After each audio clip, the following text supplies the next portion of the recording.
তোমরা কি জানো মানুষের ক্ষতি করাটাও এক প্রকারের ঋণ, যেটা কেউ না কেউ তোমায় ঠিকই ফিরিয়ে দিবে।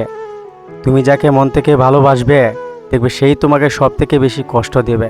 কথাটা এক সময় আমিও বিশ্বাস করতাম না, ভাবতাম এটা আবার কেমন করে হয়, কেউ তার ভালোবাসার মানুষকে শুধু কষ্ট দিতে যাবে কেন।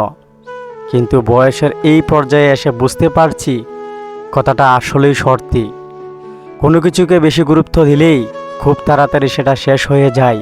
সেটা কেয়ারিং হতে যাবেন না, বেশি গুরুত্ব বোঝাতে যাবেন না, তো নিজেই কষ্ট পাবেন। তাই ভালোবাসার মানুষকে বেশি বার্তা দিবেন না। অতিরিক্ত লবণ যেমন তরকারির স্বাদ নষ্ট করে দেয়, অতিরিক্ত আবেগ ও ঠিক সেরকমই সম্পর্ক নষ্ট করে দেয়। আর তাছাড়া সম্পর্কে গুরুত্ব দুজনকে বুঝতে হবে।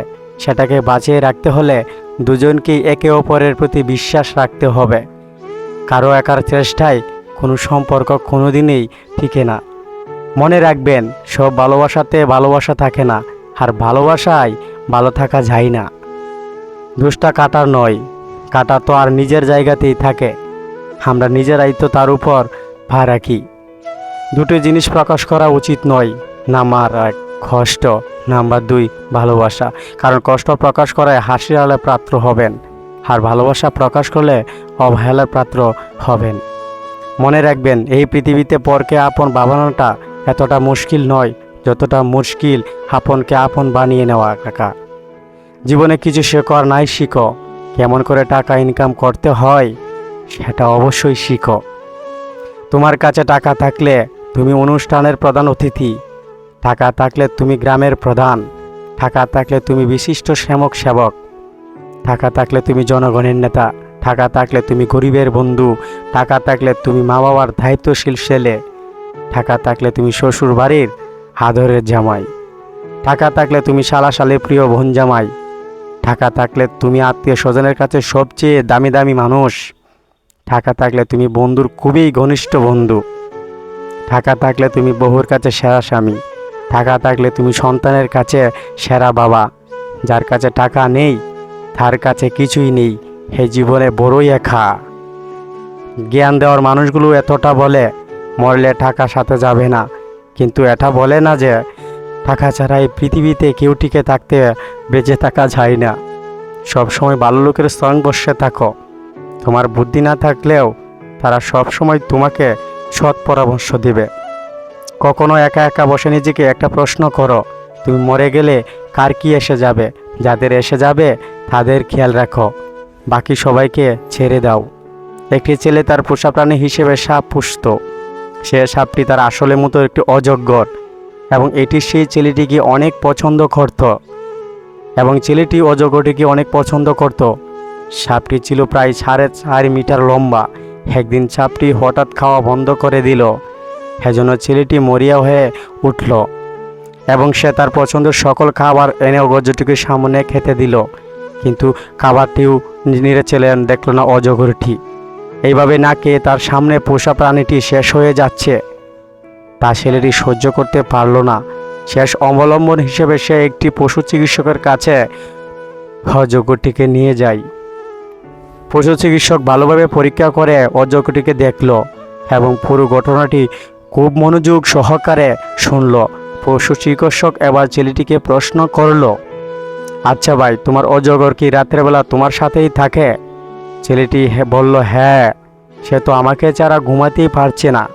তখন পশু চিকিৎসক আবার জিজ্ঞেস করলো, সে কয়দিন থেকে খাবার কোনো খাচ্ছে না? ছেলেটি বলল, গত 1 সপ্তাহ ধরে পেটে একটি দানা পানি পড়েনি।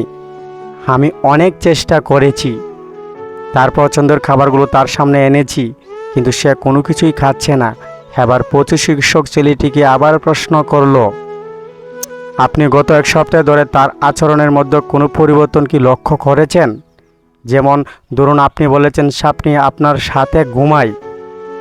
তখন ছেলেটি বলল, হ্যাঁ, আমার অজগর আমাকে খুবই ভালোবাসে, তাই সে রাতে আমাকে জড়িয়ে না ধরে ঘুমাতেই পারে না। ডাক্তার ছেলেটিকে থামিয়ে দিয়ে বললেন, আচ্ছা, সে কি আপনাকে জড়িয়ে ধরে ঘুমায়? ছেলেটি বলল, হ্যাঁ। ডাক্তার জিজ্ঞেস করলো, সে কতদিন থেকে আপনাকে জড়িয়ে ধরে ঘুমায়? ছেলেটি বলল, সে গত 1 সপ্তাহ ধরে আমাকে জড়িয়ে ধরে ঘুমায়। এবার ডাক্তারটি কপালে চিন্তার ভাঁজ পড়ে গেল। ছেলেটিকে বলল যে, দেখুন আপনার অজগর আমি পরীক্ষা নিরীক্ষা করেছি, মূলত অজগরের কোনো অসুস্থ হয় না, বোধহয় সে বুড়ো ধরনের কোনো খাবারের খোঁজ করছে এবং প্রতিদিন রাতে সে তার শরীরের সাথে খাবারটি মাপ দিচ্ছে যে আদৌ সে খাবারটি হজম করতে পারবে কি না।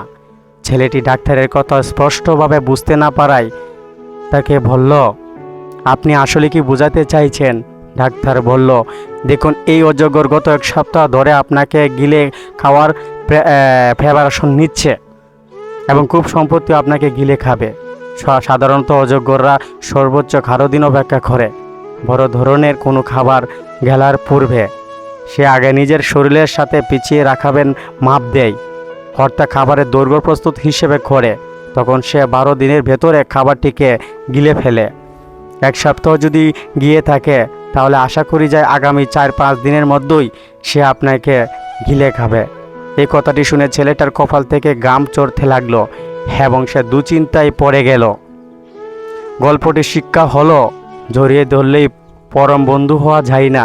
পৃথিবীতে এমন কোনো বন্ধু আছে যারা প্রচুর স্নেহের সাথে জড়িয়ে ধরে আলিঙ্গিত করে, কিন্তু তাদের উৎস আপনাকে সেভ করা নয় বরং গিলে খাওয়া। তাই বন্ধু নির্বাচনে সতর্ক হন এবং চোখ কান খোলা রেখে মানুষের সাথে সম্পর্ক গড়ে তুলুন। এখনকার দিনে চোখ বন্ধ করে বিশ্বাস করা তো দূরের কথা, বর্তমান চোখে খুলে রেখেও কোনো মানুষকে বিশ্বাস করা যায় না। 3টি সুন্দর ঘটনা। একদিন গ্রামবাসী সিদ্ধান্ত নিল তার বৃষ্টি প্রার্থনা করবে। সবাই সমবেত হলো, কেবল একটি ছেলে ছাতা সহ এলো। এটাই হলো বিশ্বাস। 2, আপনি যখন কোনো শিশুকে শূন্য ছেড়ে খেলবেন, সে তখন হাসতে হাসতে থাকে, কারণ সে জানে আপনি তাকে আবার ধরে ফেলবেন। এটা হলো ভরসা। নাম্বার 3, প্রতি রাতে আমরা যখন ঘুমাতে যাই কোনো নিশ্চয়তা নেই যে আমরা পরের দিন আবার জেগে উঠতে পারবো কি না, তবু আমরা পরের দিনের জন্য অ্যালার্ম দিয়ে রাখি। এটাই হলো আশা। আপনার পেছনে কেউ বাজে কথা বলে কি কারণে? নাম্বার 1, যখন তারা আপনার অবস্থায় পৌঁছাতে পারে না।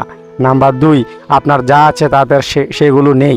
3, যারা আপনার মতো হতে চায় কিন্তু তারা হতে পারে না। জীবনে এমন কিছু মৃত্যুর আগেই মানুষ বলে এই মানুষটা মনে জায়গা করে নিয়েছে, কারণ মৃত্যুর পর তো কত মানুষই বলে মানুষটা ভালো ছিল। একদিন অনেক টাকা হবে, কিন্তু টাকার অভাবে হারানো জিনিস, হারানো মানুষগুলো আর কখনো ফিরে পাওয়া যাবে না।